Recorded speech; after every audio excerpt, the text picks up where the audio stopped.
And and also make sure let's follow the KOTESOL code of conduct. Thank you. Thanks. So I'm going to keep this gallery view open when we're talking with each other, and then I'll show the slides when I'm using the slides, but my slides today are really nothing special. But I thought, just to get us started, could you let me know how tired you are between 1 and 10? It's Sunday afternoon of a big conference, so I think everyone might be tired. You can let me know by unmuting or put it in the chats. I see not tired, 7, 4 out of 10. Okay, it doesn't seem too bad. I normally, when I get to this point in the conference, I'm pretty tired. So I understand if you're tired. And when I show my students' movie, it's actually 9 minutes. I think it's fun and watchable and has a good storyline, but I can show you a little bit of it. Or if you're in the mood, I can show you the whole movie. That's fine. Yeah, physically, mentally, emotionally, all different. Yes, me too.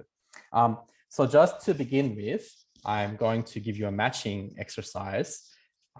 Let me minimize this. So I asked you how tired you are.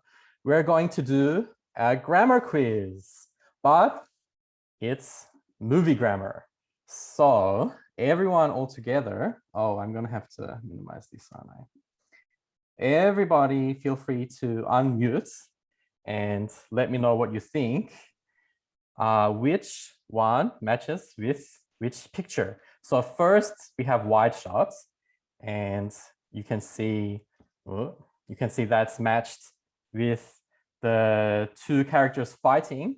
So maybe in a movie, a wide shot shows the full body and kind of action. It's good for action parts of the story. Does anyone want to unmute and let me know what extreme wide shots might be?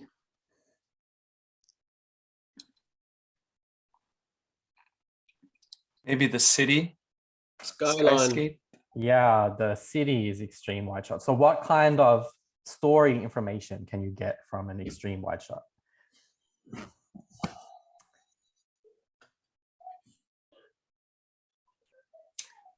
What do you know about the story when you see these shots? The place and the setting. Yeah, the place. How about medium shots? Does anyone know what medium shot is? Which one is medium shots?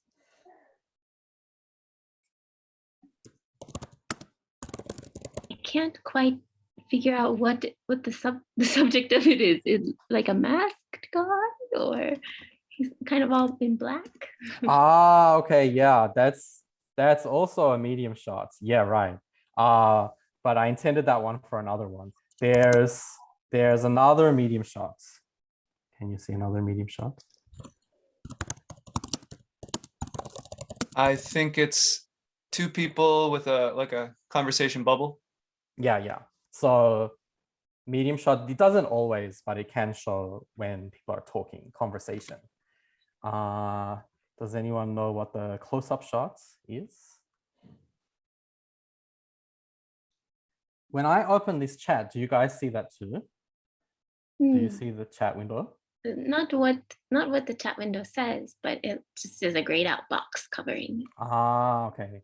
Oh, I don't like this Zoom update. It makes things harder. Okay, anyway. Yeah. I might have to ask if anyone puts anything in the chat. I'll ask John to. I think there's a way to turn it off, but I'm not sure exactly how to. Sorry. Okay. Sure. It's too late for me as the presenter to prepare these things. I don't use Zoom very often. Every time I use Zoom, it's changed. Close up. Can anyone see close up? Close-ups are sometimes very emotional. Someone says the emoji, like the big eye. Kind of upset face. So close-ups often show people's face and emotion. And there's an extreme close-up shots. Does anyone know that one? Would that be the gun? Yeah. So the gun might be important to the story. The extreme close-up might tell you that later on this gun is going to matter. There's also a point of view shot, which is the binoculars looking at the island, but a point of view is any shot that's like through somebody's eyes. And I have low angle and high angle. These ones always confuse my students and give us all a big headache. But does anyone know the difference between low angle and high angle? Also, my pictures aren't the greatest for these, to be honest. The pictures we have left are the kitten and the masked killer. Well, the kitten is looking smaller. Mm-hmm. So I would say it's the high angle. Oh, yes, you're right. So Ashley knows her angles. High angle means the camera is high and it makes things look kind of smaller, maybe cuter, maybe younger or weaker sometimes. And then low angle means the camera's low looking up. So I tried to make a low angle picture there with a killer threatening the camera. So wait, let me go to the next slide. I wanted us to have a discussion now about the pros and cons of introducing this kind of material, either like maybe this exact exercise or just covering types of shots and information about different types of shots in some way in a video project with students, and then asking them to storyboard. I wondered if you guys have any ideas about the pros and cons of including that. And so now I'm going to go back to gallery view. And we have a few people here, hopefully enough to have a bit of a discussion. And if you don't want your camera on, but you want to chime in, that's totally cool. Mic only is very nice. Does anyone have any ideas about pros for including types of shots?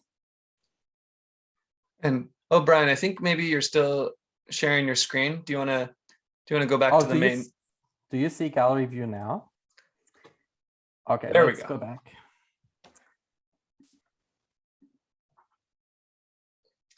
And okay. And what pros and cons? One more time, please. So if you're doing a video project with students, you could spend some time introducing them to different types of shots and asking them to storyboard or you might want to skip that.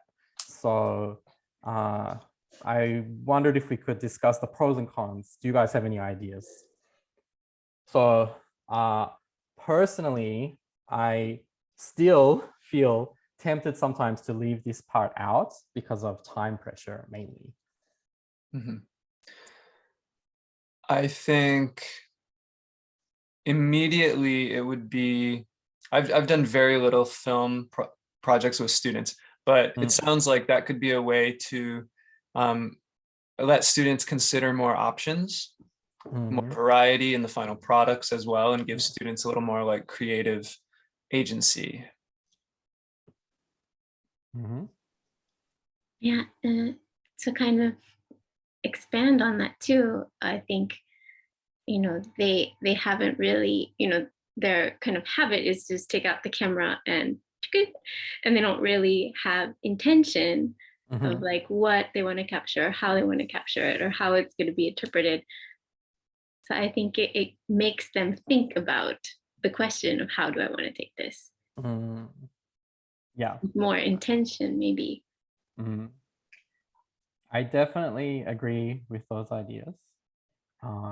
Can anyone think of any cons other than the time pressure? I think one con for me, I teach at the middle school level, would be procrastination, especially at that age. I think if you gave them a storyboard and they had to fill it in, I think they would spend more time wasting that time saying, oh, we're still thinking, rather than trying to be more productive and coming to some sort of collaboration on that. Yeah, definitely. So if no one else is chiming in, I'm going to launch into a bit of a story about my experiences, which I think connect to what you were just saying. So let me go back to my slides. Okay. If you're not seeing what you think I'm showing you at any time, please just chime in and let me know. So my original process with doing video projects, I've been teaching in Korea for about a decade now, and I started doing video projects fairly early on in my time here. But my original process was to introduce a theme or prompt of some kind and brainstorm some ideas. I think kind of like every teacher realizes you need that part. I'm not blowing anyone's mind with the idea of brainstorming, but I do that. And then basically I just let them go at it and make videos, because I really bought into this idea that teenagers are already very video literate, and they know how to make videos, because my students were making videos. Instagram and TikTok were not so big back then, but they did put videos on Facebook and other social media, and even just messaging each other. They would use videos a lot. Making videos was a big part of their life. So I thought they'll really be into this and they'll do it well. And that is not really what happened. The first problem was they were just not into this as a class project. So I have some videos from early on in my time in Korea of teenagers very angrily ranting about what a horrible project it was that I'd set them. And the other problem was they just didn't do it particularly well. They tended to just make very flat videos. If they did, for example, some kind of role play, it would just be one very poorly composed shot of them kind of reading a script at each other. And no matter how well I thought I had done the developing ideas parts, many of the students would try to pass off basically something that they'd already done, like some kind of project that they'd already done in another class as this project, which really frustrated me. So I realized fairly quickly I needed some more steps. And so I updated my process. So we did theme prompt ideas, developing ideas stuff, but then I introduced types of shots, basically with something similar to what we did earlier. And I asked students to storyboard. So this did improve things. Some of my students made really fantastic videos after I started doing this. They really took to understanding the different types of shots, and they planned things very dynamically. And so I think students had always been creative in the brainstorming stage, but they weren't often translating that creativity into the project. But some students started to do that. They started to take their original ideas and understand what to do with them, and made fantastic videos. But I still had some problems. So one problem was I still had students basically trying to recycle things they'd already done before, like some dialogue they had already memorized previously in English class. They would just try to make a video of that. And some of them would, basically procrastinate with the storyboarding, or they would, no matter how well I thought I had introduced them to using different shots to create a story dynamically, they would kind of just draw the same picture again and again and again and write dialogue under it. And then when they filmed it, it was the same problem, with just very flat and them kind of reading a script. And so for a minority of students, things worked very well, but for the majority, things were not working that great. Oh, and I forgot the biggest problem.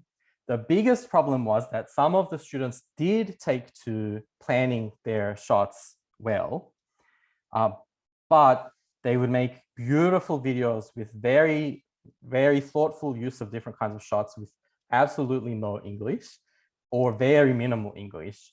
And to be frank, whenever I do project-based stuff, I always have a problem with the use of English in the process. Like my Korean students never take to using English to talk to each other during the process as much as I would like, sometimes not really at all. So for those reasons, I still wasn't happy, although I could kind of see like, if I can get this working, I think we're going to get some really great stuff. Then one semester, kind of by happy accidents, I figured out what really works for me. So what happened was we had, this was in 2019, we had a semester with constant like school trips and another school trip that was like special, but it just so happened everyone in my class was doing it, and other volunteering stuff. So many of my lessons were canceled and the students were also procrastinating. So I got very frustrated and I said, okay, forget group projects. We're just making one movie all together. Otherwise, we're not going to get this done. And I kind of took on a director role. So I took the story ideas they developed and I decided, okay, this is how we're going to mix the different story ideas together. And I directed the opening scene. So I took their stories and then I wrote an opening scene that had all of the students in the class together. And I wrote it, I directed it, and then the story broke off into separate threads. And I asked, after doing the first scene all together and having the students see me do it, I put them in 2s or 3s to go off and do different, hang on. John, I see your hand is raised. Yeah, just curious, how many students were in that group when you had them all together for one project? So it was a class of about 12, so it was easier to do it all together. But I have since done this with bigger classes. So maybe I'll show you the movie, or at least some of the movie, and then we could discuss a bit like whether it would work in other contexts. I think it can work with larger classes, but yeah, 12, I was lucky to have 12 students in the class. But so they worked on their separate threads of story together. So they kind of had a much more scaffolded thing to do. They'd already seen how I was doing it. And they basically had a dialogue scene to write and storyboard. And so we worked on the language and we worked on their storyboard, and then they went away by themselves and made it and brought it back to me. And because I'd made myself the director, it meant I could just, if it wasn't good enough, I could just reject it and say, no, go do that again. And so this kind of scaffolding and kind of stirring in what they were supposed to be doing in different ways, including being kind of much more controlling at the beginning than I originally was, worked for me. And it also, I think, helped with the group dynamics of the class. I find that my Korean teenage students are not as comfortable with group work as I want them to be, although I don't think that's a reason not to do it. But this worked well, having the whole class be a group with kind of subgroups instead of completely separate groups. So let's check how we're doing for time. I think if you guys want to, I could show you. Let me stop share. I could show you the whole movie. It's 9 minutes long, but I think it's fun enough to watch, maybe. So Sure. if we I'll stop pause the recording. Yeah. Thanks. We can restart recording. Okay, so yeah, that was my students' movie. That was about 1 million times better than any video projects we did before. So this kind of happy accident of using the types of shots and storyboarding, but scaffolding it with much more heavy control from me at the beginning, I think was really productive. So Ashley asked, who was the camera person? So basically, I took complete control in the first scene, and then the scenes after that, where there's only 2 or 3 students, they were using their phones. And you can probably see that some of the students were not in the movie very much. So some of those students were doing the behind the scenes stuff very well. And that included being in charge of the script and storyboard and doing directing and doing camera work. And then some of those students were barely participating at all, but that's just kind of part of Korean school culture. There's always some students who don't want to do anything, but you have to keep them included. So they were still in the movie, which I was happy about. They weren't completely outside of everything, but they didn't do very much. Yeah, so before this project, I had never gotten acting like that, but this way it seemed to really help them come alive as actors. And I think all of those things were kind of tied together. So for example, the scene where it's like the bully and the other kid and they have the fight and he says, I need to kill him. The first time they did that. So despite working on the script and working on the storyboard, they went away and filmed what they always try to film, which is just completely flat, just holding the camera carelessly, two kids talking, like reading their script to each other. And they brought that back to me and I put my director's foot down and said, no, I reject that, go away and do it again. And then they did that, which was still, I mean, it was pretty good. You can, if you look closely, you can see they're still reading their scripts. They didn't memorize the language, but yeah, obviously it was like a million times better than what they were trying to do. So I think somehow the whole process just kind of came together and clicked, and the things I was trying to do with video projects were kind of working. I still, in some sense, felt uncomfortable that I was taking so much control. And at the end of that movie, the final, like the soccer scene is all me directing again because we ran out of time. So I just said, okay, you have to do what I say and we're going to get this finished in one class. But I have done this setup again, and I think that it works well. So this is the way I found that is the right way for me to mix in these processes. Doing a whole class thing and then they break off into separate storylines. And with me taking on this kind of director's role as the teacher, which normally I find I'm kind of working against the teacher-centered culture in my school. But in this case, it seems like I was kind of going with the grain in a kind of way that turned out to be quite productive. So that's what worked for me. My plan for the rest of this session was that we could discuss whether any of you are doing video projects and what your feelings are about how to scaffold and sequence and stir in the different parts of a video project. If you feel like talking about that, I know there's just a few of us here, but I think I know some of us are doing video projects and others might be thinking about it. Yes, Nicholas, I see your hand raised. Yeah, one thing I'm going to work on with my first grade students is to scaffold it. First, they have to come up with a pitch, like they're going to pitch their idea to the classroom, which is the board of executives or the executive board of whatever movie studio, where they'll have to choose a genre, they'll have to choose actors, what their roles are going to be, what's the name of the movie, and then finally they're going to have to explain why we should watch this movie or make it, and then create a poster. So they're going to have to do different steps, and after that, then they can go into the storyboard process of the movie. So for me, I really have to break it down, but at this stage of the year, we're done with the book. So I can have a little bit of fun with trying this anyway. Was that with middle school students? Yeah, yeah.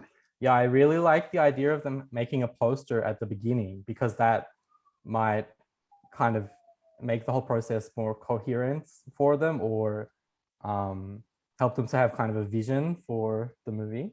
I think that sounds like a great idea. Have you tried video projects before? Now that's going to be new for me. So this conference has really helped me out. we'll see how it goes. I'm Mm. sure it'll be probably less than what I expect, but first time through, I kind of envision that. So Mm.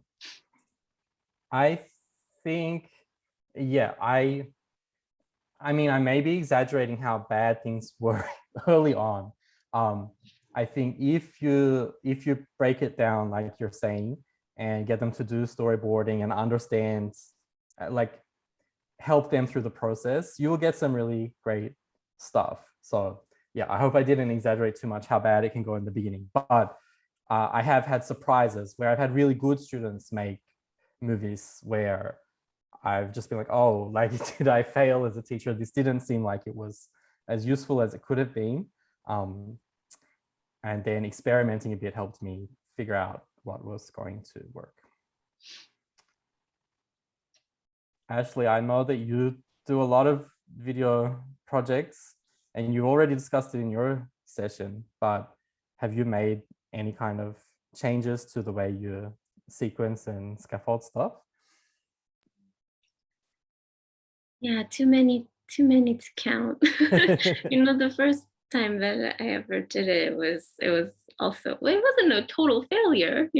It's always great to see what they can make, but as you realize what was missing or what they need, and that's then you know what you have to do as a teacher. So yeah, I would say to anybody, just try it and then go from there. So, yeah, good luck, Nicholas.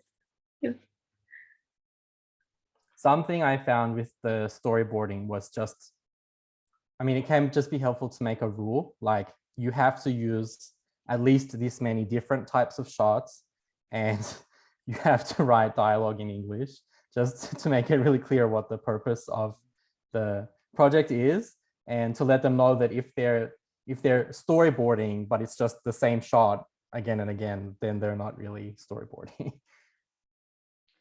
I was wondering, have any of you done PechaKucha presentations before? And maybe Ashley. So Ashley looks excited, like, yeah, that I used something that I think was like a storyboard in the spring with students doing PechaKucha, where they had a Google document and I just had like a grid with 2 columns and 21 boxes or rows. So they would put the picture on the right side, and then on the left side, they would type what they're going to be saying, like their script slide by slide. And so for me, it's quite different from the process of having students prepare a whole video that they're shooting, but the structure of it and I guess the scaffolding and like other things, and they're in teams. And so it was very easy for me to see all of their work individually, like slide 1 through 5 and 6 through 10, etc. So I found it to be very effective. I like the idea of doing a PechaKucha. If you scaffolded it just right, I think it would be the right amount of pressure to speak spontaneously. That was something with this project, although I was much happier with it, I think a little bit more spontaneity, like the best parts in the parts they made themselves were when they were being spontaneous. Yep. So I think I should have allowed that a bit more. And yeah, subsequently I have encouraged them to do some more spontaneous stuff. And actually, yeah, now thinking it over again, I encourage them, it should be an outline. Like, and I showed them my sample. I made 1 or 2 sample PechaKucha presentations and said, look at my outlined keywords. It's not full sentences. So I encouraged them to do that. I didn't follow up. Like, I don't know if all of them did or how many of them actually did that, but I was pushing them in that direction. Nicholas, just sharing more ideas with you. When doing videos with middle schoolers, a problem I've had is that a lot of them just don't want to appear in the video. So I've had them make really simple paper puppets, like draw a background and use wooden chopsticks and cardboard cut out paper puppets and make a little story and film the puppets.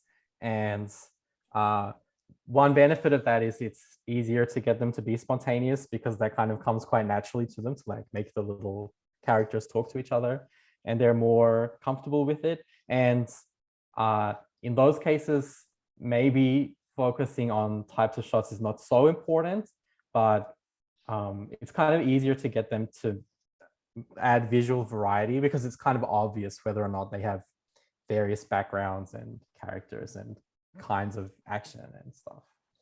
That's another thing that's worked well for me.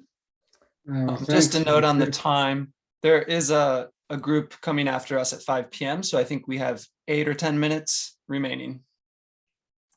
Okay, I think, yeah, we're gonna be able to finish in time. Does anyone else have any contributions about video projects? Bryan, are those high school students in the video? Yeah. Okay. So they were high school grade 2, and they were they are divided classes, and they were the top class. I think they're probably like B1, some of them high A2 students. Okay. But I have last year I did this with every level, and it works with every level because they're producing the language. Good. Good. And Ashley, what age group do you work with? I work with first year university students. Mm-hmm. Yeah. Okay. Yeah, me too. And so for all of you, I'm curious, what is your typical time frame? Like how many weeks or how many lessons would you allow or plan? The video I showed you was a whole semester, but that can mean just 10 lessons, 10 50-minute lessons, because there's a whole semester, but once a week is not always a lot of time. Okay. I like that sounds fun to have it spread out over several weeks or over a few months. Just more time to think about it and make adjustments and that sort of thing. How about you As much time as I can. I don't know. Yeah. As much as possible. Like if we have more time, we can review it and Yeah. Actually, do you typically have students 3 hours per week? Roughly? No, just 90 minutes per week. Okay, I see.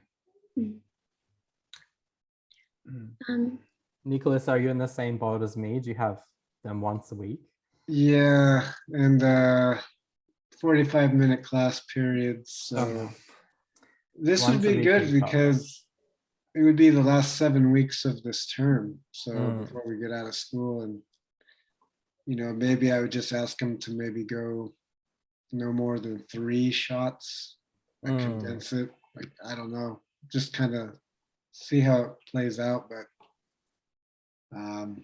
we'll see how it goes. I mean, I have 30 kids in each class, so it'd be 6 teams of 5. So we didn't discuss bigger classes that much. So this year I have done it with bigger classes.